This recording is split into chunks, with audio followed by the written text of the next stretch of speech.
സമർപ്പണം എന്ന കഥയുടെ തുടർഭാഗം. നിങ്ങളുടെ മോളെപ്പോലെയാണെന്നല്ലേ പറഞ്ഞത്? മോൾക്കാരെങ്കിലും കൂലി കൊടുക്കുമോ?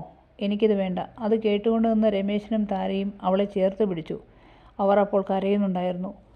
അവളുടെ നെറുകയിൽ കണ്ണുനീർ വീണത് അവൾ അറിഞ്ഞു. നിന്നോട് ഞങ്ങൾ എന്താ പറയേണ്ടത്? നീ കുട്ടിയല്ലേ?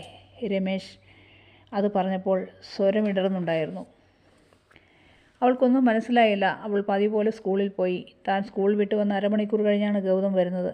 എന്നത്തെയും പോലെ ബാഗ് വീട്ടിൽ കൊണ്ടുചെന്ന് വെച്ചിട്ടാണ് ഗൗതമനെ കൂട്ടാൻ നീലാംബരി പോകുന്നത്. വീട്ടിലേക്ക് കയറി ചെന്നതും കതക് അടച്ചിട്ടിരിക്കുന്നു. സാധാരണ ഈ സമയമാകുമ്പോൾ മുൻവശത്തെ കതക് തുറന്നിടാറാണ് പതിവ്. മാത്രമല്ല, താരമ്മ തന്നെ കാത്തു നിൽക്കാറുമുള്ളതാണ്. അവൾ പിൻവശത്തുകൂടി ചെന്നു. അവിടെ കതക് ചാരിയിട്ടേ ഉണ്ടായിരുന്നുള്ളൂ. അവളത് കടന്ന് ഗായത്രിയുടെ കരച്ചിൽ കേട്ട് ഓടി മുറിയിൽ ചെന്ന് നോക്കി. അവിടില്ല. അവൾ മുകളിലത്തെ മുറിയിലേക്ക് ചെന്നപ്പോൾ നിലത്തിരുന്ന് കുഞ്ഞ് കരയുന്നു. അവൾ ഓടി ചെന്നെടുത്തു. അപ്പോൾ കുഞ്ഞ് മറ്റൊരിടത്തേക്ക് ചൂണ്ടി. അവിടെ ചെന്ന് കതക് ചാരിയിട്ട തുറന്നപ്പോൾ കണ്ട കാഴ്ച കണ്ട് അവൾ ഞെട്ടി വിറച്ചു. തൂങ്ങി നിൽക്കുന്ന രമേശും തറയിൽ രക്തത്തിൽ കുളിച്ച് കിടക്കുന്ന താരയും. അവൾ കുട്ടിയുടെ കണ്ണ് പൊത്തി. ആ കാഴ്ച കാണാതിരിക്കുവാൻ വേണ്ടി. കുട്ടിയെ താഴത്തെ നിലയിലാണ് ഉറക്കാറുള്ളത് സാധാരണയായിട്ടും.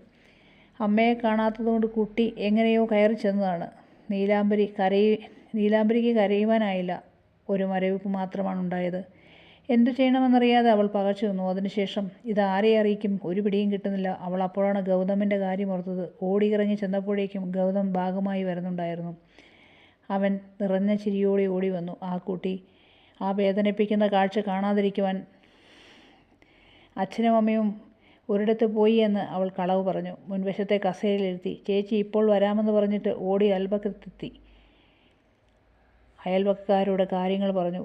അവർ ഞെട്ടിത്തരിച്ചു പോയി. അടുത്ത ഭാഗവുമായി